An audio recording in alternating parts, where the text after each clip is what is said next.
Hi guys, and welcome back to the video. So today you find me back on the bank on a very cold, wintry December day.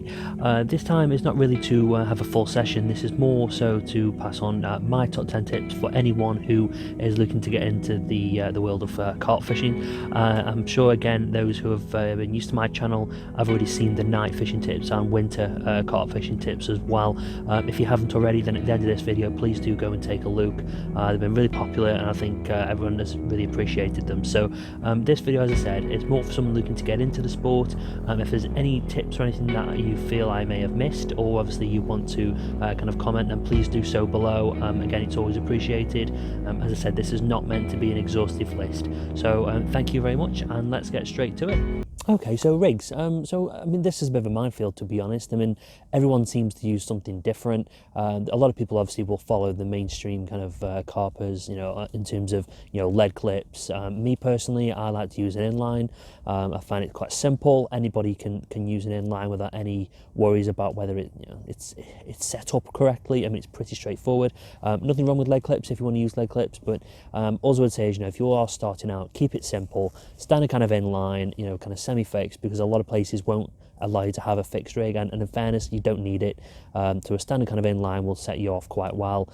In terms of your kind of hook length, and again, this is something that everyone seems to work differently. You'll see, spinner rigs and, kind of blowback rigs. You're going to see a lot of kind of runny rigs is what a lot of people tend to use these days. The honest answer is there isn't really a right or wrong rig. Majority of times a standard kind of semi-stiff hook link is going to pretty much serve you perfectly for pretty much, as I said, in the majority of occasions. One thing I would probably kind of point out is that in kind of highly weedy waters, if you're using a semi-stiff hook link, you either need to find a clear spot, or you maybe want to use something like a helicopter rig or something along those lines, just to try and make sure that you're sitting above that weed. If you're in 6 foot of weed and you're pretty much diving a semi-stiff hook leg into that, you can pretty much say you're not fishing. So the key message here really, guys, is to keep this really simple. You really don't need to overcomplicate things. Okay, so if you're starting out, no doubt you're going to be starting on boilies. Everybody does, and it's absolutely nothing wrong with that at all. Now, if you're going to any tackle shop, and I'm sure you've already done this, you've looked on the shelf and you've seen a million and one different flavours, a million and one different brands. People like Mainline, CC Moore, etc. So all I would say is here, there's absolutely no right or wrong here. I'd always say go with a mixture. Last time, if you've seen my my Baden haul kind of session rather, I went between kind of 9 and 1, 9 and 2, with pretty much a strawberry pop-up on. Didn't work at all. I switched over to a Liver Pro bottom bait and had 10 carp in about 4 hours. So there are certain boilies that are going to work better than others on different lakes, so it's really important to visit a couple of lakes. Don't just go once and rule it out. You may have just been setting up for the wrong tactics on that day. So best thing to do is go and get some of the main trusted baits. Again, CC Moore, Mainline, the choice is yours, but go with a bait that's got a good reputation behind it. Anything normally fishy tends to work well almost everywhere. So I think there's a number of different ones out there. Liver seems to have a pretty much universal success rate for me. So again, have a look at that. But either way, I think the message here again is to go with a selection. One isn't going to fit everybody, so make sure that you go there with plenty of choice, and you should pretty much set yourself up quite well. Okay, so freezer versus shelf life. This comes down to personal preference, really, and also I'd say the lakes you're going to fish, because what you'll find there's a lot of lakes who have kind of shelf life banned on a lot of places. I think it's a bit of an old rule, that one. I mean, you think back in the day it used to be that freezer baits were, there's less preservatives in them for a fact, so I think it was very much deemed better for the fish. But I think these days really the shelf life boilies are that good. It tends not to be really a hard and fast rule anymore, but the honest answer is it will come down to personal preference. So again, me personally, what I tend to do is have a kind of a couple of kilo worth of freezer baits, and also a few bags of kind of shelf life as well on me, and again it just allows me to have that flexibility of an option, really. One thing I probably would say about kind of freezer baits, and I mean, obviously when you take them out of the freezer, you're probably going to get 1, maybe 2 sessions out of them at the best. But one thing that I'd probably advise you to do is, if you have glugs, if not, buy some. But if you do have a glug, the good thing to do with a lot of freezer baits, if you are reusing, actually, is to just get them glugged really, so bring them back to life a little bit, and I think that's always a sensible thing to do. So any glugs again will work. Take your own preference. There really again isn't a right or wrong with this one, but definitely a glug is a good way to go. Okay, I'm fishing line. So again, this is quite a bit like a boilie tip really. There's a million and one different brands, a million and one different kind of weights, etc. So all I would probably say here is, go with a reliable brand. I wouldn't go with a couple of quid kind of reel you find in a market somewhere. You don't know what kind of condition that's going to be in. So all I would say is quarter touchdown, Fox Talk. I think Fox is the one I've actually got on at the minute in time. It's pretty much the best way I'd go. Now, the one thing to probably bear in mind with obviously line is you want to make sure you're using a breaking strain that's suitable for the fish you want to catch. There's no point having a £10 breaking strain looking for £50 carp. It's not. You'll probably still land them, but you really don't want that in the back of your mind. I know I wouldn't. So normally a £20-30 breaking strain is more than good enough for most situations. And the only other thing I'd probably point out is the reason I went with the kind of Fox kind of Torque kind of line really is mainly down to its kind of camo effect. So depending on the light and the kind of the bottom, it tends to kind of blend itself in nicely. I've not really found a situation where it doesn't blend in well. So if there was any kind of observation to make, just go for something that's probably going to blend itself nicely in. The carp, remember, see an awful lot of different things. They're not stupid, so anything you can do to try and make things blend will definitely help you. So the lake bed is going to be an important one. So again, this for a number of reasons. So this will obviously determine probably what rig you're going to use. So again, like I said earlier, if you're going to be fishing in weed, a semi-stiff hook link is not going to be suitable unless you find a clear spot. Personally, that's what I like to do. I mean, being near some weed and finding them clear spots is always a good thing, because it means that the carp have actually cleaned that space out. So it's a regular kind of hunting ground for them. It's going to be more about kind of blending your rig in as well. So if you're fishing over gravel, there's no point having a silt kind of hook link on and silt kind of tubing, because it's going to stand out like a sore thumb. So it's important to have a look at the lake bed, and the easiest thing and it's the easiest way to do that, if you can't do a bit of research ahead of time, which normally you're going to find this on a website, they're going to tell you what the bottom's like, but if you can't find it ahead of time, turn up at the lake, have a look at the bottom. You'll be able to see exactly what it looks like from having a look there. And even get a gripper lead on. Gripper leads are fantastic. They're a couple of quid at the most. Not only will you be able to kind of cast out and see what the bottom is and see what it's all like, you're also going to be able to bring back some of the bottom of the water, basically. So whether that's bringing back weed, whether it's bringing back a lot of kind of silt or clay, that is probably the easiest way to find what you're fishing over. But do some research. You'll probably find it on the website as well. But lake bed, and again, camo is a good way to match up. If you're using, for example, a lead clip system, Corda do have some lead clip systems that are based on different coloured bottoms. So it's definitely a good thing to look at there. Just always try and blend in as much as you possibly can. And I think another thing we're really with obviously finding them spots. So once you've obviously found your spot, what you do want to do is of course be able to get straight back out to that spot every time. So on your reel, you're going to see obviously a clip on there. Make sure that you make a note of how many wraps that is by using either a couple of bank sticks if you want for the length of your rod, or you can actually get kind of ready-made sticks ready for that purpose. But either way, you want to make a note of that. The Fox Map Swimmer or Swim Mapper, I can't remember what it's called now, but if you have a look in the App Store or Google Play, you'll find a couple of things which allows you to make notes. You can kind of put a picture of the actual lake on there with a few icons which shows you whereabouts you are. So just make a note of it. You want to make sure that if you're baiting up an area that you cast back to the same spot. So another important thing to do, if you have got a bit more money, then 100% I'd definitely say get a deeper sonar. It's going to be able to tell you depth, temperatures, you name it, it's on there. So me personally, I love to use the deeper sonar. I think it's a fantastic piece of kit. They're about 150 to 200 quid. I could be slightly off on that, but they're not a cheap piece of kit. So if you're going to get one, if you've got the money, definitely get one. But failing that, the good old gripper lead is certainly going to set you off well. So rods is an interesting one. If you turn up any lake, have a look at all the different anglers. I would be shocked if there is more than one person who may have the same rods as you.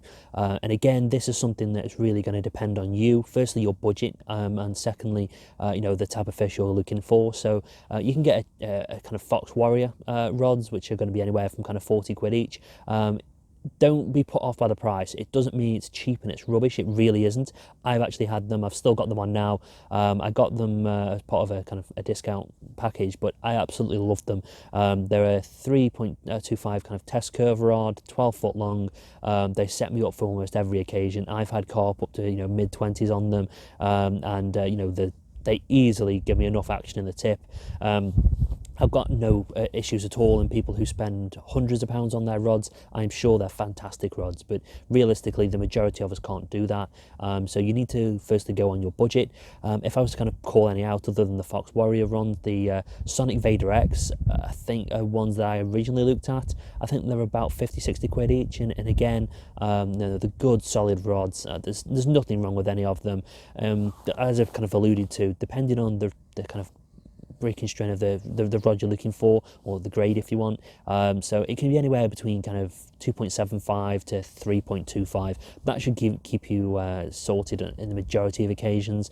Some people will have kind of 4 pound test curves, but they tend to be more spod rods personally. So anywhere between 2.75 and 3.25 is going to sort you out in pretty much every occasion. So go and have a test of a few. Again, go to an Angling Direct store maybe near you. I think they do have some out, and just have a play around, see which ones work for you really. This takes me nicely on to reels, basically. So you kind of see a theme with a lot of these tips here. There really is a hell of a lot of choice. So if you're kind of, again, just starting out, one thing I would definitely go for is a reputable brand. You can go on Wish and places like that and get them for a tenner. Trust me, don't do it. I'm sure you might get lucky with one or two, but I personally would never gamble on something that's as important as a reel. Let's face it, if that reel fails under some serious pressure, you're not going to land that fish. It's going to be a bit of a pain in the backside. You're probably going to have to pack up and go home. So one thing I would definitely state really is a good kind of 50 quid reel. A Shimano kind of 10,000 bait runner is the one that I use. Fantastic piece of kit, really reliable, really smooth, the best reels that I've ever had, and they will last you for years. So don't skimp on your reel. Reels, rods, etc. You just don't do it. Get a good solid piece of equipment. These are this is the song and dance. This is exactly what you need in order to actually fish at all. So Shimano bait runners. There's a lot of Daiwas out there which are fantastic reels. Again, this is my personal preference, but either way, make sure you get yourself a good reel. You don't need to spend hundreds of pounds on a reel. Nothing wrong with doing that. Again, personal preferences here, but 50 quid Shimano bait runner 10,000 will be more than capable of dealing with any fish you're going to land here in the UK. Okay, and leads. So again, they come in all wonderful shapes, sizes, weights, etc. Anyway, anything from an ounce to kind of 4 or 5 ounces really. So again, no particular right or wrong as such. I mean, I'd say get a scattering of kind of 2.5 ounce leads to kind of 3.5. It's very rare you're going to need something bigger. Obviously, what the whole lead point is of course to get you out in the lake. It's going to help with hook holds as well. So obviously if you're using an inline, for example, you probably don't want anything less than a 2.5 to 3 ounce lead, because as soon as that hook gets picked up, you want it to hook itself. So again, personal preferences, it's up to you what you want to do. It doesn't make a difference on shape. There's a number of really good online companies that I've used. I think MP Leads, Lead Shed, I think is one I've used from Facebook. I think the Lead Shed as well is another one. And guys, if you're watching, you owe me a £5 for plugging your channels. But yeah, the ones that I've used, they will make them with various different kind of coatings and whatnot. But failing that, go to an Angling Direct, go wherever you want. But again, they're only £1, £1.50. Get plenty of them. Go get yourself a bundle. If your birthday or Christmas and everything's coming up, get them on your list. Make sure people buy them. But again, like rods, reels, these are essential pieces of kit. You can't really go wrong with leads, though. I think that's the important message here. Is any lead generally is going to be good. I don't think I've ever heard of anyone's leads breaking. So yeah, personal preference. But get a good number of different leads, and you'll be covered for all occasions. Okay, and baiting up. So there's a number of ways you can do this. I mean, the traditional ones that you're going to see mostly on your your cordon underwaters and stuff like that. You're going to see a lot of kind of PVA bags, mesh mesh bags. You're going to see sticks. Again, this is really personal preference. I don't see any benefit on one over another. I think they all do the same type of thing. So all I would say is, again, you have a play around, see what works for you. Personally, if I was to be honest with you, I don't like the bags, but that is just down to a personal preference. I like to have stringers sometimes, 4 or 5 boilies on a stringer, attach it to the the hook link as it goes out. Obviously it melts, and then you've got 4 or 5 boilies right around your hook link. So again, whatever works for you. There's the PVA is PVA generally. There are some that break down quicker than others, so I just have a look on the back of the packet in terms of which one you want. I think there's some that are better in winter than others. You obviously want probably a relatively quick breakdown in the winter, I would imagine. But again, this is really personal preference. If you're going to do any other kind of baiting up, obviously you've got the traditional bait boat option. If you're just starting out, that may not be an option because obviously the cost of them. But if you do have a bait boat, a really great piece of kit. I personally don't kind of send my rig out with mine. I just use it as a baiting up strategy. But once again, that is another option for you if you wish. And just take your pick and see what works for you. Okay, and finding the fish. So obviously that's a really important part of fishing, is to know where they are. So I mean, there's a couple of ways of doing this. I think the most obvious and simplistic way is when you arrive at a water, try and not go with any real kind of preconceived ideas. Stand at the lake if it's a big lake, have a walk around, do a couple of laps. Take some polarized glasses with you to look into the edges where there's a lot of kind of bushes, see if there's any kind of fish holding up. But it's really important that you fish in the right place. For example, the lake behind me here, there's I think about 60 pegs on this kind of 8 acres, I think it is. So I could literally, if I'm not looking correctly, I could be at the complete wrong end of the lake.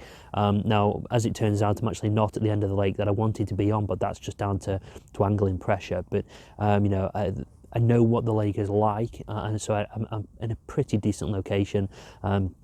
But do what works for you. But either way, don't just turn up and already have a peg in mind unless you've fished it a number of times and you know that water well. But if you don't, take some polarized glasses, have a look around and see what works for you. And generally, look across the water. If you see fish topping, obviously one fish topping isn't going to be a complete sell, but it's a good indication for you. So just observe the water and be ready to get up and move if things change.